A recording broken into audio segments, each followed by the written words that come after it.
Hello, hockey fans. Hockey writers Kevin Freeman, that's me, and Dustin Lead here to talk about the National Hockey League, and specifically the NHL Playoffs, which get underway Wednesday. I guess the big story around here, Dustin, is the Flyers, and they needed a shootout victory in the last game of the season to make the playoffs. And, of course, it's better than some teams which didn't do so well in that area. We won't get into that. The Flyers went 5-8 down the stretch, but then again won that big game Sunday. So does that take a little more precedence going into the playoffs than the 5-8? How do you feel about that? Yeah, I think it does. They're going to use the momentum that they gained from that game, I believe, and carry that into the playoffs. Anytime you have to win your last regular season game to get into the playoffs, I think it's easy to carry momentum through the playoffs, and I think that they'll do that. I think I have this funny feeling about Brian Boucher. When he was with the Flyers at the beginning of the decade, all sorts of pressure on him. Now I have a feeling there's no pressure on him, and I think he's going to play pretty well. So let's start with, we'll go through every series in the playoffs. Let's start with the Flyers against the Devils. What do you think there? Like you said, I don't think that there's a lot of pressure on Boucher. He's the starting goalie, but the Flyers have had 6 goalies on their depth chart this year. They're the 7th seed. I don't think there's a lot of pressure on them, whereas the Devils, they went out and got big-name Kovalchuk. They're the number 2 seed. I can see the Flyers pulling an upset in this series.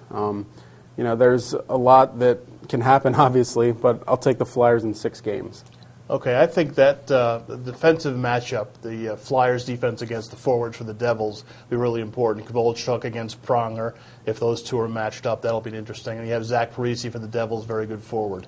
Let's move on to the Washington Capitals. They play the Montreal Canadiens. The two teams split during the regular season. Who do you like?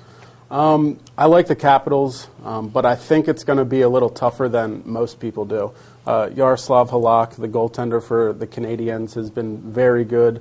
And I think a team like Washington, you have to kind of, go through your battles and learn how to win in the playoffs to do that. I'll take the Capitals in 7 games. Okay, I think the Capitals learned a lot last year. I think they can score and they can grind too. I think they grind the Canadiens out of there. How about the Bruins against the Buffalo Sabres? Buffalo was 4-2 against Boston this season. Goaltending. Obviously one of the best in Ryan Miller, who plays for the Sabres. But Tuukka Rask, young kid for Boston, he has put up incredible numbers this year. I think it's going to be a goaltending clinic, and Tuukka Rask will outplay Ryan Miller. And another upset, the Bruins over the Sabres. You're the upset king, you know that, that's for sure. Ryan Miller's won 8 of his last 11. I think he wins the goalie battle, and the Sabres come out of there. The Penguins go against the Senators. The Pens and the Sens split the 4 games they played this season. What do you think of that series? As much as it pains me to say it, Pittsburgh, easily, I think. Maybe a sweep, 5 games. I just think Pittsburgh is the most balanced team in the playoffs. There's some questions with Fleury, but up and down their roster, offensively and defensively, they're just really good. I'll take Pittsburgh. Okay, I don't think Malkin's been Malkin, especially the last 2 months of the season, but I think once the playoffs start, he's going to be pretty good.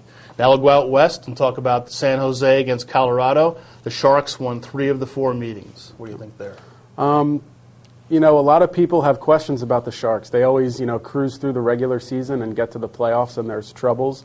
You could see some of that this year, but I think they match up well against a team like Colorado, who's really young.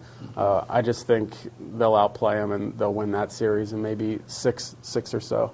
I think Danny Heatley is the difference for the Sharks this year. They have him. I don't think they stumble early like they did last year. Chicago against Nashville. The Blackhawks won the season series 4-2. Chicago. They're a really young team also. That's kind of the theme that you see through these playoffs. I think, hands down, they're way more skilled than Nashville, but I think it's going to take a little bit for them to, learn how to win, kind of like Washington. I'll take Chicago in 7 games as well. I have to agree with you there. I don't think it's going to be 7 games, but Jonathan Taves, Patrick Kane, Duncan Keith, very good players for the Blackhawks. They're certainly on the rise out in the West. We'll take a look now at Vancouver against the LA Kings. Canucks went 3-1 versus the Kings this year. What do you like in that one? Surprise, surprise, I'm going to go with another upset. The Kings. I like the Kings because they're young and inspired, and Roberto Luongo has kind of had some question marks this year. He's a great goalie, but I think he's been pulled about 9 times this season, pulled out of games early. Just the matchups, I think the forecheck of the Kings are going to cause troubles for the Canucks, and I'll take the Kings in 6 games. Okay, I think even a mediocre Luongo gets by this because of the Seddon brothers. But the L.A. Kings, Jonathan Quick, 2 years ago, played 34 games for the Reading Royals. How about that? Now in the National Hockey League. Lastly, Phoenix against the Red Wings. 2 teams split the season series. There you go with that one.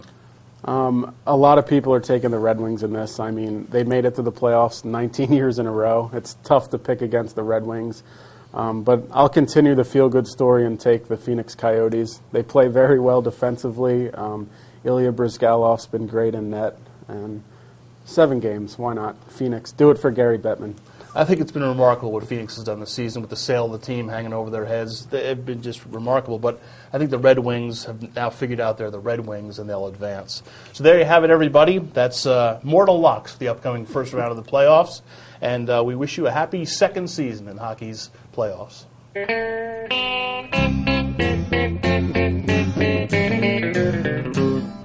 Hello out there, we're on the air. It's hockey night tonight.